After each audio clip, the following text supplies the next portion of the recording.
Derecho de la Universidad Central del Este, UCE, agradece a todos los presentes en este espacio virtual en el que se desarrollará la conferencia Claves para vencer, fluir y ser más resiliente en la vida, a cargo del reconocido psiquiatra Dr. José Miguel Gómez.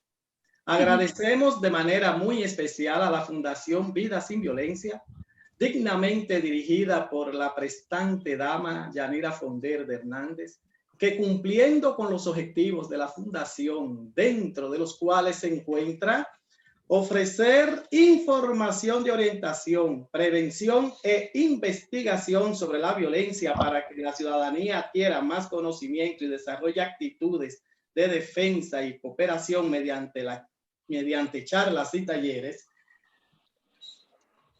Fondeu fue muy amable y diligente al facilitarnos la realización de la actividad de esta noche, por lo que les reiteramos las gracias.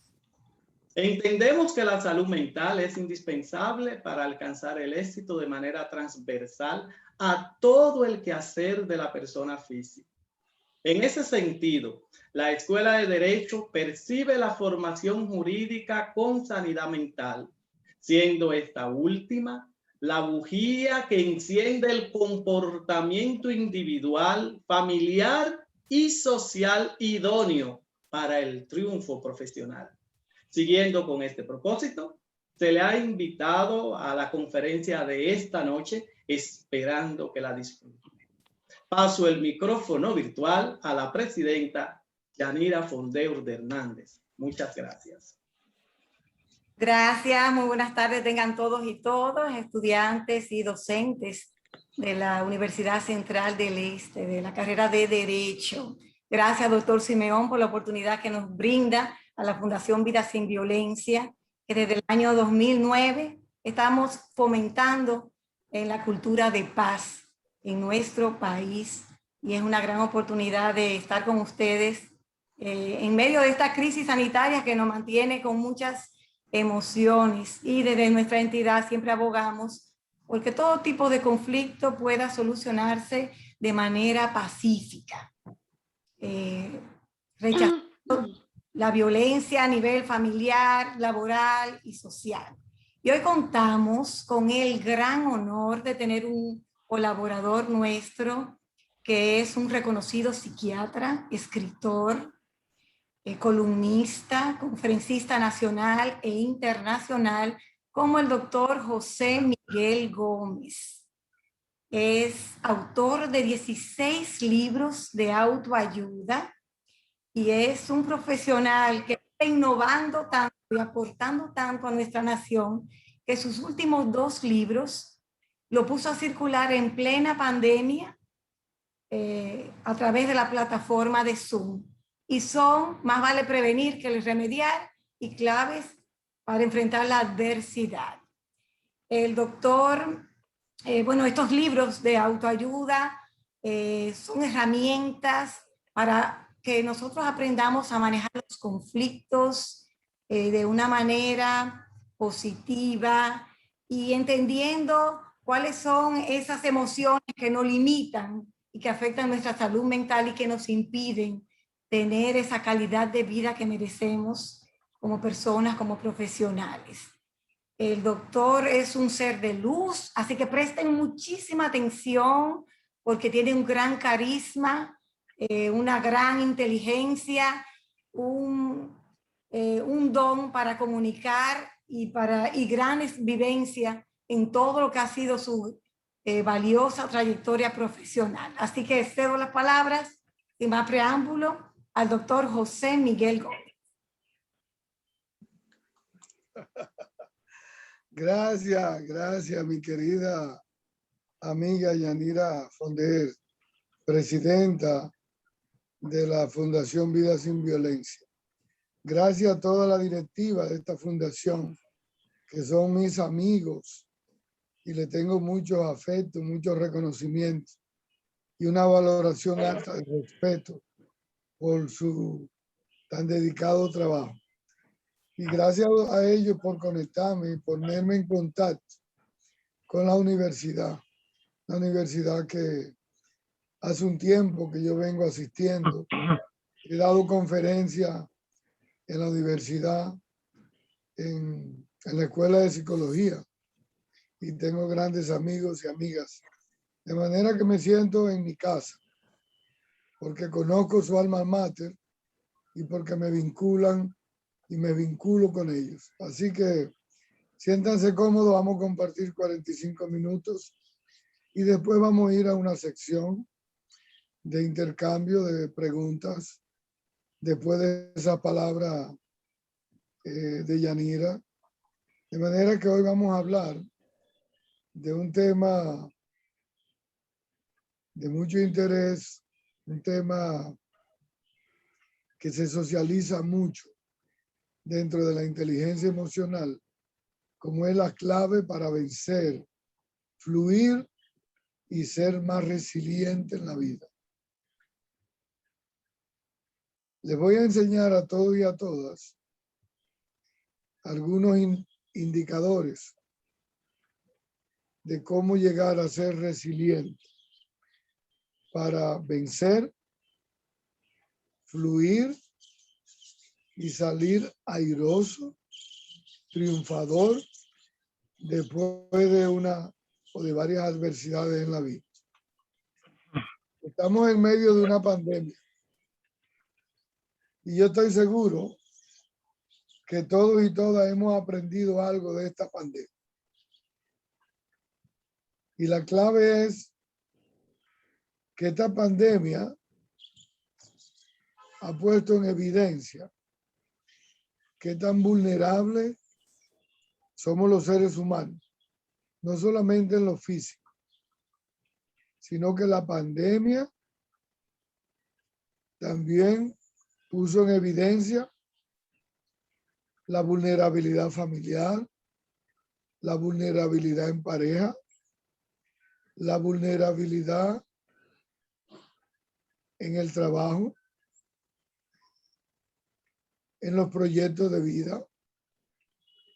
La pandemia ha enseñado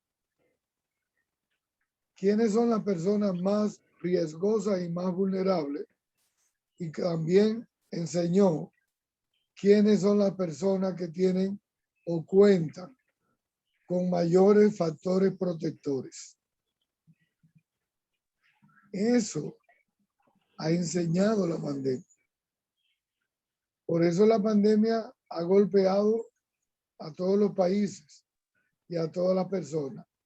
Pero hay personas que la pandemia le afectó su vida, su proyecto de vida, y lo hizo vulnerable en el presente y para el futuro. Preguntas como esta, por ejemplo. ¿Usted se ha podido mantener enfocado con proyectos de vida, con metas y objetivos durante la pandemia? ¿Usted ha vuelto a focalizarse, a funcionar con prioridad después de la pandemia? ¿Usted ha cuidado su salud mental, laboral, social, familiar, de pareja, interpersonal, grupal, después de la pandemia?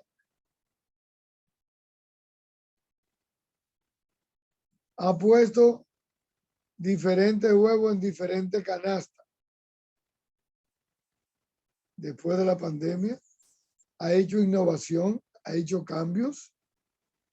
¿Está dispuesto a ser flexible para cambiar? ¿Ha podido hacer alguna revisión de actitudes? Y se ha dado cuenta que si no tenía ahorro en la pandemia, se sintió más vulnerable. Si tenía un solo ingreso en la pandemia, se sintió más vulnerable. Si no tenía un mínimo de 6 salarios mínimos ahorrados para una eventualidad y la pandemia lo agarró con deuda, falta de ahorro, fue más vulnerable. Si usted de pronto no tenía creatividad, no tenía hábitos saludables, no caminaba, no hacía yoga, no hacía ejercicio, no tenía hábitos de lectura, no escuchaba música, no tenía una relación de pareja o familiar saludable, no tenía varios sentidos de vida, varios propósitos de vida, se ha dado cuenta qué tan vulnerable es en la medida en que usted no cuente con factores protectores. Ha podido construir nuevos hábitos saludables durante la pandemia. Hoy se ha estudiado que la gente que ha tenido mayor salud mental y ha fluido y ha salido fortalecido en esta pandemia es la persona que tenían más hábitos saludables. Que durante la cuarentena, esta persona se le hacía fácil leer porque tenía hábito de lectura. Tenía hábito para hacer musicoterapia porque escuchaba música. Tenía hábito de conectarse con amigos o familiares a través de las redes. Tenía grupo familiar. Le fue fácil continuar con el grupo familiar. Tenía espiritualidad y lo practicaba. De pronto le gustaba la naturaleza y caminaba en parques o en zona tranquila. Tenía el hábito de leerle cuentos a sus hijos, hablar con sus hijos, compartir con la esposa. Entonces le era más fácil readaptarse en la pandemia. Escribía claro los objetivos y las metas con las que vivía. Hacía revisión de actitudes permanentes y le ponía nombre y apellido a sus áreas que le generaban conflicto o que le generaban adversidades. Esa persona de hábitos saludables que sabían diferenciar entre lo que es una meta y lo que es un objetivo. Un objetivo, mucha gente vive con objetivos, pero poca gente vive con metas.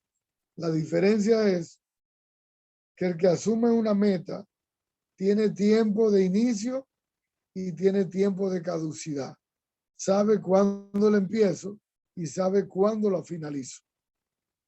La persona que tiene objetivo es el que dice todos los años voy a caminar, voy a rebajar, voy a leer, voy a buscar trabajo, voy a tener pareja, voy a viajar, voy a ahorrar, voy a hacer una maestría, pero todo eso está en la lista de propósitos, pero no ejecuta, no funciona, no tiene tiempo de inicio ni tiempo de caducidad.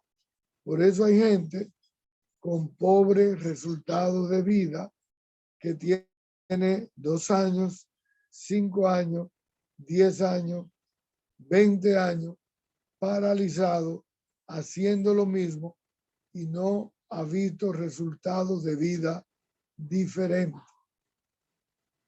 Eso es lo mismo si usted vive la vida y usted no hace lo que le llaman auditoría existencial. No solamente practique la auditoría financiera, practique la auditoría existencial. Thomas Chalmers decía,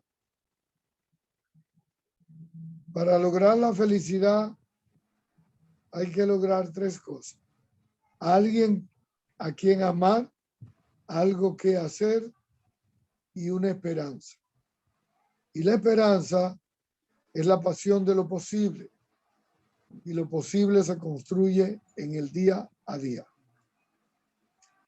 Hay mucha gente que vive con el síndrome de la carretilla, que vive paralizado esperando que alguien le mueva, pero no se mueve.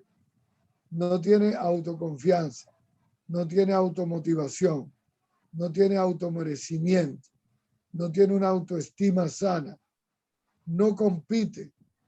Entonces es una persona que va a tener pobre desempeño en la vida, pobre resultado de vida y poco logro en la vida. No es un problema de buena o de mala suerte. Es un problema de enfocarse, de descubrir dónde están sus habilidades, dónde están su desempeño, dónde están sus destrezas. Eso es muy importante para focalizarse y poner las energías para fluir en la vida en aquellos espacios donde usted tiene una inversión hacia prioridad personal, social, familiar. Es decir,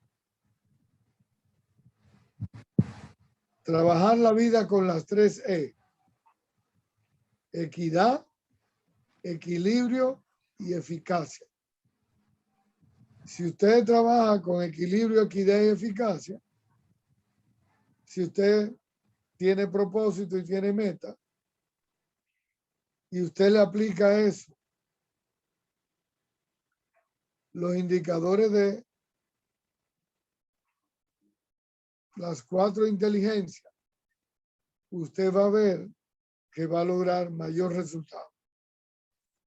Inteligencia cognitiva, aprender a leer, desarrollar el hábito de estimular el cerebro con la lectura para ampliar el conocimiento, para desarrollar más habilidades, para tener un formato cultural, social más amplio, donde su corteza prefrontal se desarrolle y desarrolle más la capacidad de juicio crítico para resolver problemas. Luego de esa inteligencia, usted desarrolla otro tipo de inteligencia, la inteligencia emocional. Eso es lo que le falta a muchos profesionales. Eso es lo que le falta a muchos políticos, a muchos empresarios, a mucha gente en la vida. Por eso hay gente que no fluye más porque no tiene capacidad de habilidades, de destreza en la inteligencia emocional. Hay gente que se gradúa en una universidad, que tiene PhD, que tiene maestría, pero se quema en la vida por la falta de inteligencia emocional y social. ¿Qué es? ¿Qué es la inteligencia emocional? Es fácil. Es aprender a lidiar con tus emociones y aprender a reconocer y lidiar con las emociones de las otras personas. Tener empatía emocional, ponerse en lugar del otro, entender a la otra persona, tener una comunicación asertiva, aprender a escuchar, a manejar la ira, a manejar las emociones negativas, el enojo, la rabia, la ira, el resentimiento, la culpa, el odio.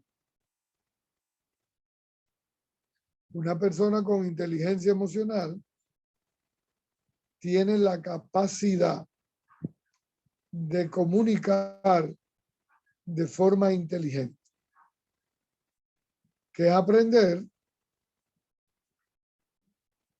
a desarrollar la habilidad de cuándo lo digo, cómo lo digo, a quién se lo digo, dónde lo digo, para no dañar. Una persona sin inteligencia emocional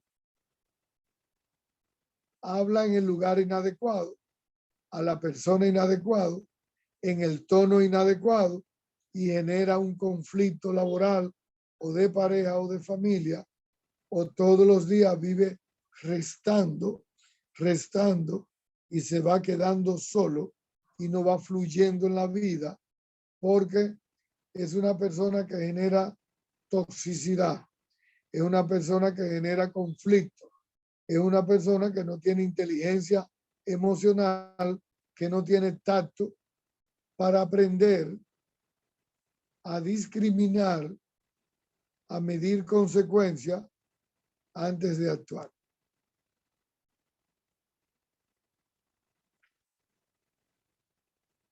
Un profesional con inteligencia emocional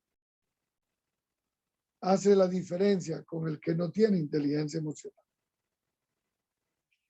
La otra inteligencia es la inteligencia social. La habilidad para manejar conflictos. La habilidad para tener capacidad de tolerancia, para ponerse en lugar del otro, para tener empatía, transferencia, para solucionar las adversidades. Eso es habilidad social. Para mantenerse integrado a grupo con las diferencias, para aprender a tolerar las diferencias y convivir dentro del disenso y dentro de la diversidad social. Eso es inteligencia emocional, inteligencia social. Por eso hay gente que no dura mucho en un grupo social. Por eso hay gente que no dura mucho en una maestría, en un trabajo. Hay gente que cambia todos los años de trabajo. Hay gente que pierde los clientes o pierde los amigos o tiene 3, 4 divorcios o genera conflicto donde quiera que llega. Entonces, ¿qué está diciendo? Que no tiene inteligencia social y que no tiene inteligencia emocional. Y por lo tanto, esa persona no va a fluir en la vida. Pero imaginémonos que entonces tiene, encima de eso, tiene malos hábitos tóxicos. Si tiene malos hábitos tóxicos, si es una persona tóxica, peor le va. Una persona tóxica es una persona conflictiva, chismosa, displicente,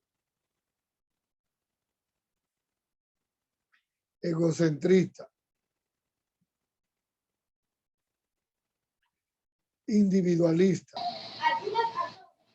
con baja autoestima y que tiene un sistema de creencia distorsionado y limitante, como pensar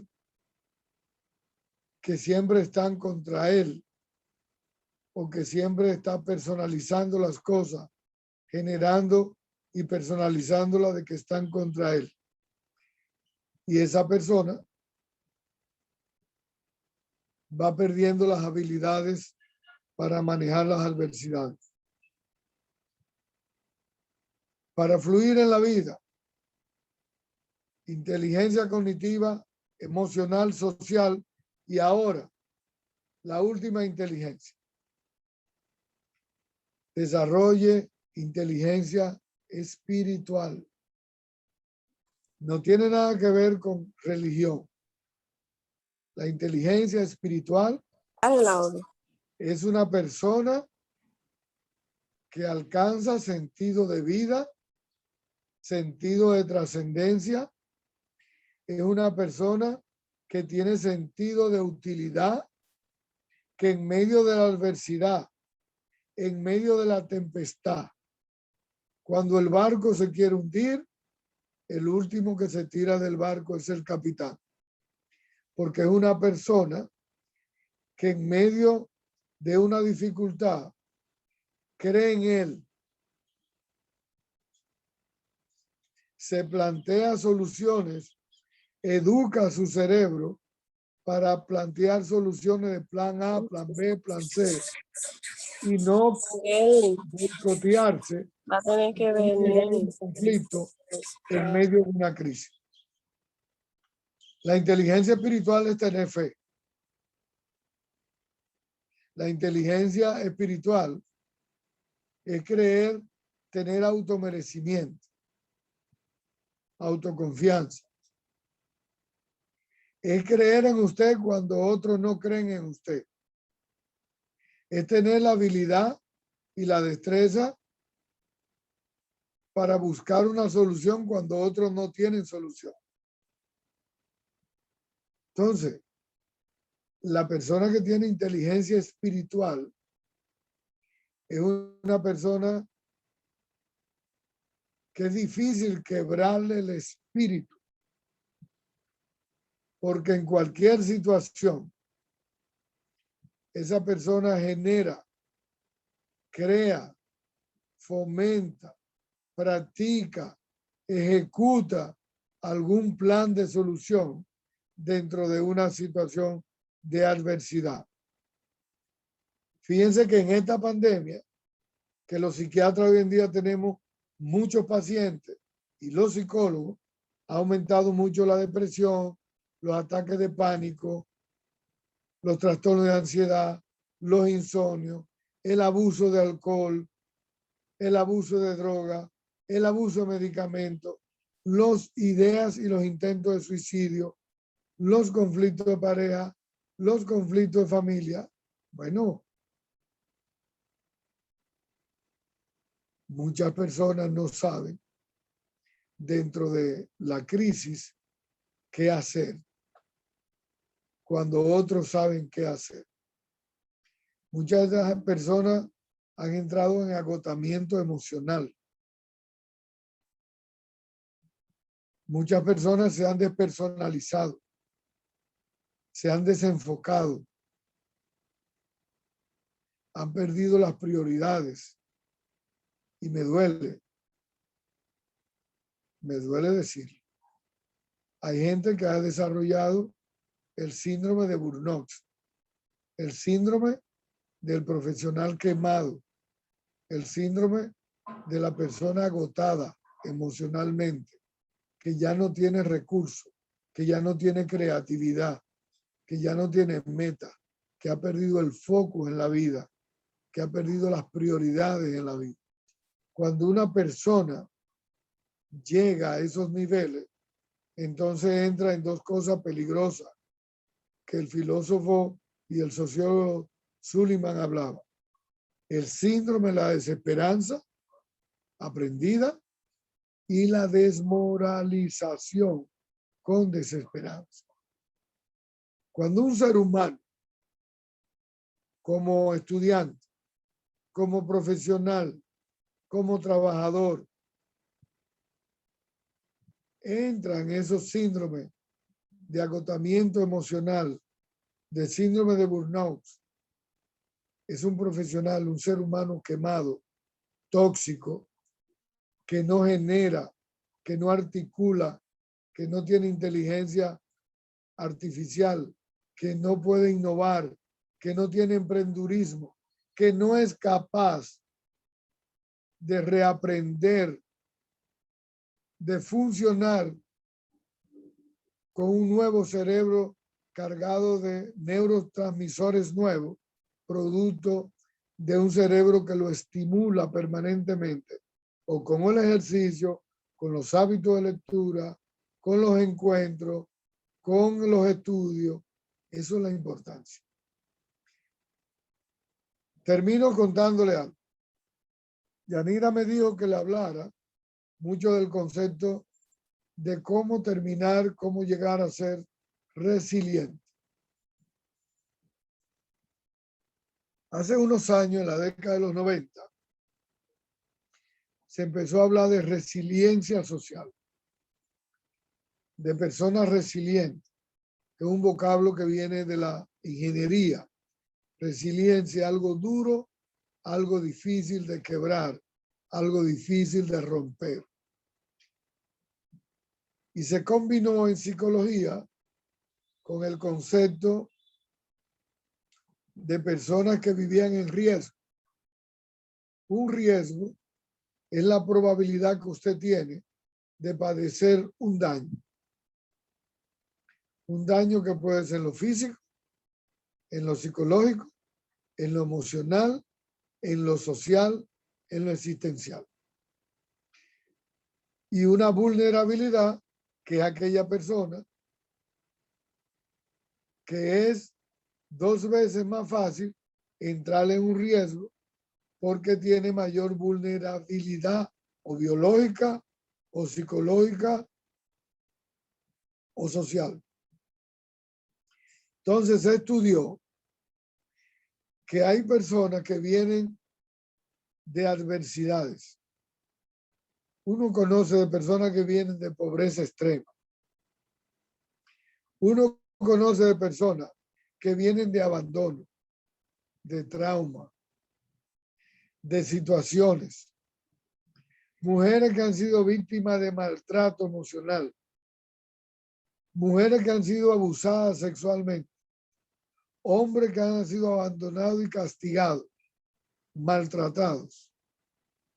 Y esa persona que vienen de esas adversidades y de esos riesgos, usted ve que fluyen, estudian, trabajan, adquieren nuevos valores, abandonan las emociones negativas y desarrollan nuevas actitudes emocionales positivas, amor, alegría, felicidad, compasión, solidaridad, altruismo. Y tú encuentras que ese ser humano fluye. Y tú dices, ¿cómo es posible que esta mujer vino de condiciones tan desfavorables y triunfó y le fue bien? El mundo está cargado de gente resiliente. Abraham Lincoln lo rechazaron 6 veces para ser presidente de Estados Unidos porque era disléxico. Insistió, persistió, resistió y llegó a ser presidente y el mejor presidente de Estados Unidos. Nelson Mandela duró 30 años en una cárcel y fue resiliente. Hay gente que ha sido resiliente porque ha desarrollado las potencialidades, las habilidades, las actitudes emocionales positivas y se ha enfocado y ha fluido y le ha salido bien las cosas de la vida.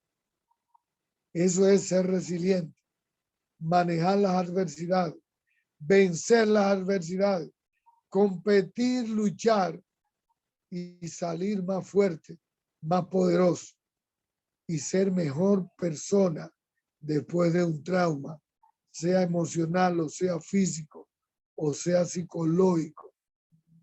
Superar las huellas del pasado, el no quedarse atrapado en el pasado, ni militar en un pasado que le generó trauma. Tiene que asumir el presente, tiene que asumir la vida hacia el futuro. Eso es ser resiliente. Yo pienso, mis queridos amigos y amigas, en el grupo de ustedes de la universidad hay mucha gente resiliente. Hay mucha gente con inteligencia emocional. Hay mucha gente compitiendo, que está enfocada, que sabe lo que quiere, lo que busca, que sabe dónde va a estar en los próximos 5 años o 10 años. Hay gente que toma lápiz y papel y hace su lista de cosas que tiene que lograr. Hay gente que cada 3 meses analiza, reflexiona de las cosas que tiene pendientes por lograr. Hay gente que a final de año hace su lista de logros, reflexiona y flexibiliza. Y lo que tiene que cambiar, lo va a cambiar. Hay gente que está dispuesta a no quedarse atrás. Hay gente que tiene hábitos, nuevos hábitos saludables. Hay gente que va a llegar y va a fluir y le va a ir bien. Hay gente que va a tener éxito. Yo espero que ustedes sean gente exitosa. Allá nos vemos en el éxito. Gracias. Buenas noches. Besos y muchas gracias. Nos vamos a la pregunta, queridos amigos. Gracias, Yanira. Gracias a la Fundación Vida Sin Violencia por dar tanto de sí a tanta gente que lo necesita en República Dominicana. Gracias a todos. Buenas noches. Yanira, ¿puedo decirle algo? Mire, doctor, brillante esta conferencia. Cuánto me he emocionado y bueno, usted sabe que yo le tengo mucho cariño y mucha admiración, pero realmente tal como usted dice, la gente que somos perseverantes, lo que no nos dejamos dominar por los retos de la vida, que seguimos más adelante y hacemos esos listados famosos que yo he enseñado también a hacer a tanta gente de hace 51 años con los ceremoniales angélicos, que se hace una programación de 21 peticiones, una parte por la humanidad, pero las otras a nivel personal, para enseñar a la gente a agarrarse de nuevas posibilidades de triunfo y de alegrías en la vida. Bellísima. Le voy a mandar su conferencia. Tú me la vas a mandar, Yanira, porque sí, yo se la voy a mandar a mucha gente que la necesita. Lo felicito y siempre le tengo mucho cariño, doctor. Gracias. Si hay de los presentes, si tienen alguna pregunta para el doctor. Sí, Yanira, puedo decir. Sí, claro, algo. Doctor del Carmen. Excelente conferencia. Realmente no ha tenido nada de desperdicio. Me siento muy, pero muy contento de poder llevar esta conferencia a la universidad.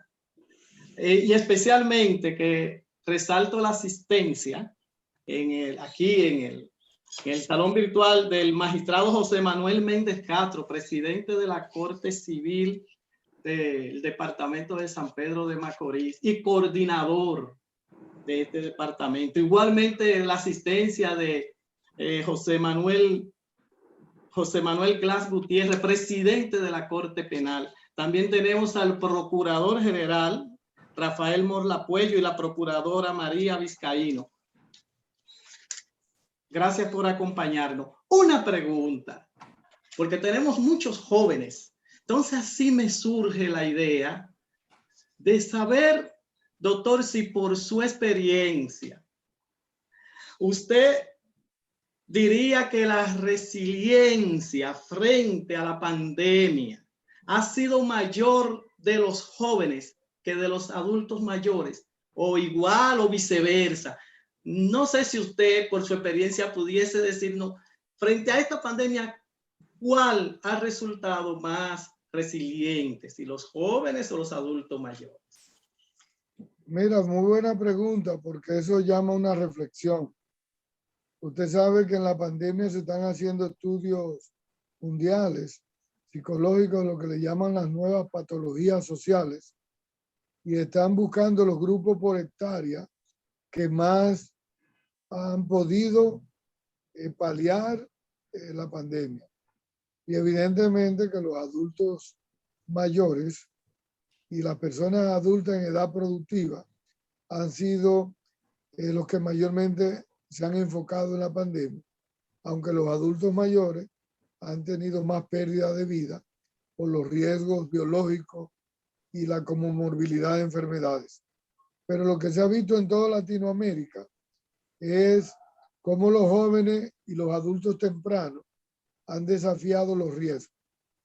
Se han expuesto y han expuesto a abuelos, a padres, a contagio. De cómo muchos han desertado de universidades, cómo muchos han perdido trabajo, cómo muchos han sido irresponsables con los teteos o con romper los toques de queda y cómo darse el permiso de hacer conductas de altos riesgos en la calle. Entonces, en toda Latinoamérica, muchos jóvenes se han desenfocado. Otros han podido mantener trabajando de su casa, sus estudios, su maestría semipresencial. Es decir, Por eso se habla siempre, como decía Aristóteles, cada ser humano es único e irrepetible. Cada quien tiene su propia experiencia y nadie aprende en cabeza ajena. Entonces lo que se está pidiendo es que esta pandemia nos ayude a reflexionar para ponderar qué hemos aprendido, qué debemos de modificar, qué revisión de actitudes tenemos que hacer, jóvenes y adultos, para ver dónde están mis vulnerabilidades, cuáles son mis debilidades, pero también cuáles son mis potencialidades.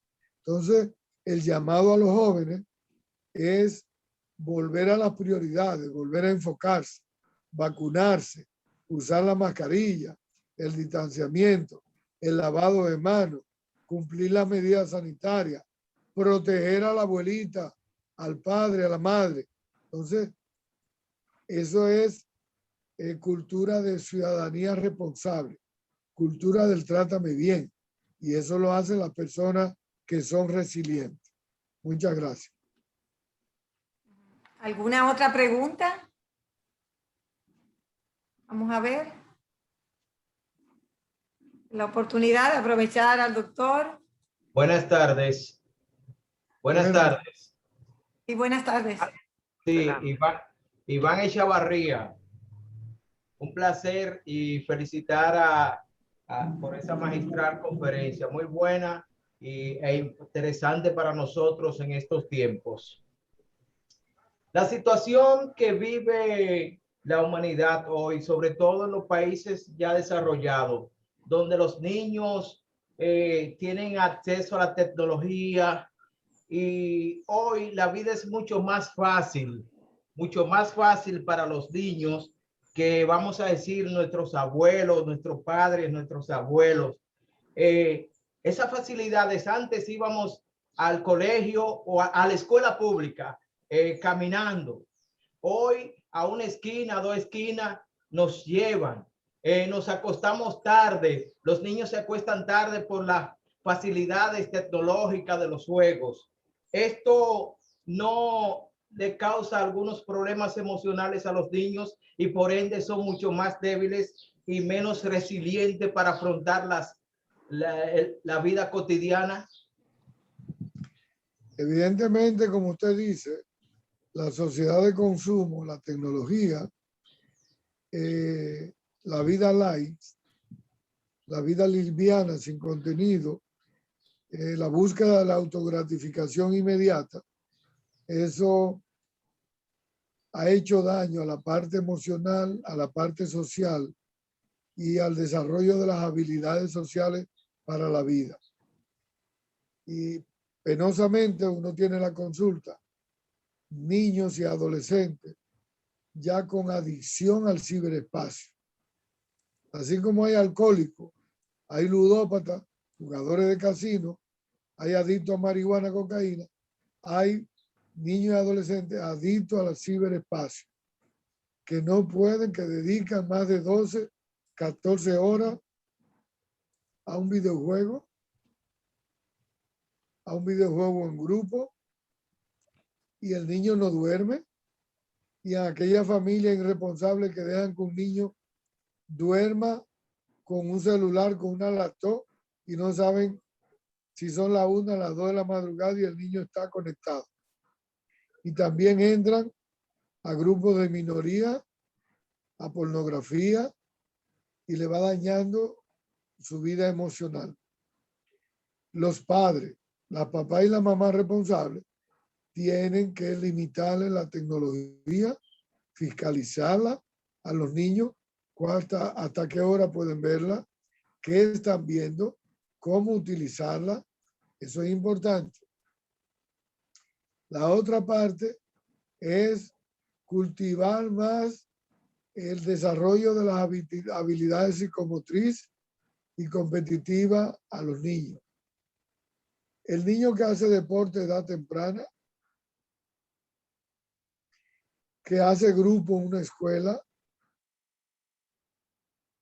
que practica Boy Scout alpinista, que hace solidaridad con grupos,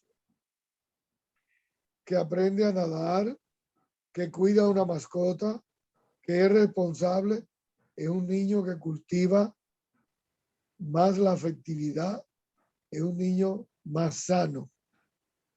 Entonces, es hacer una combinación de las dos cosas, de la tecnología, pero también de la crianza tradicional, de la integración sociofamiliar, para que el niño crezca con equilibrio, con equidad, con eficacia, para que tenga desarrollo emocional y no sea un niño egocentrista, apático, inseguro, inmaduro y con pobre afectividad.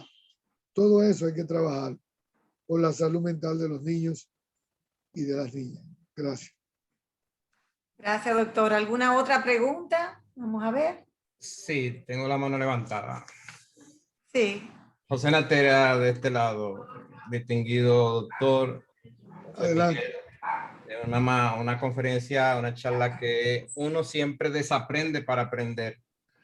Y cuando usted habla con relación a que la familia tiene que ser equilibrada, equitativa y tiene que trabajar con eficacia, no es menos cierto. Ahora, la pregunta mía, ¿quién está educando a nuestros hijos en nuestro entorno? ¿Los padres o la tecnología? Entonces, ahí viene la parte del equilibrio. No sé si me entiende. Sí, señor.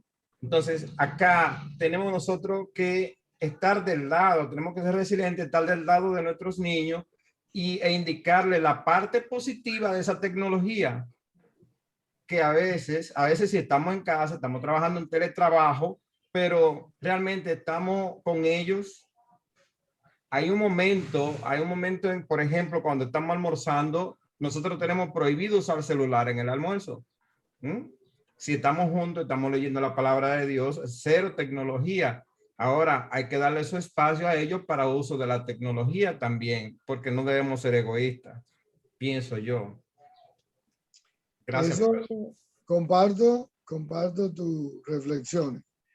La vida se trata de eso, de su tiempo. Esta es la sociedad que a ellos les tocó, que a nosotros no nos tocó. Entonces, tú eres, cada ser humano es una expresión biopsicosociocultural. Uno es la expresión del contexto histórico social en que uno se desarrolló. Entonces, la tecnología es buena, pero la familia sigue siendo el primer espacio de desarrollo sano. El primer artículo de primera necesidad es tu familia. Entonces, mantener el apego, el vínculo, el sentido de pertenencia con la familia, no tanto con la tecnología. Es mejor tener amigos presenciales en el básquet, en la pelota, que tener amigos virtuales.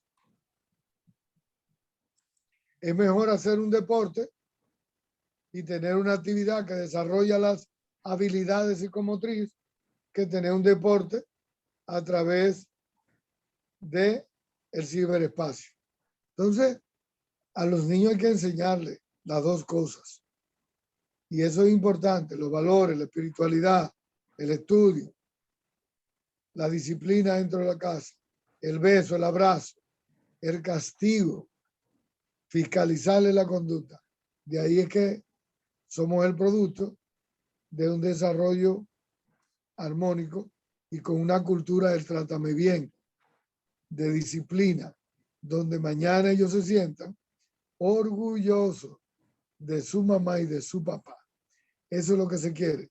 Familia sana. Nadie tiene la familia perfecta, no existe. Familia sana, familias funcionales, familia donde yo aprendo la oportunidad para ser mejor persona. Gracias.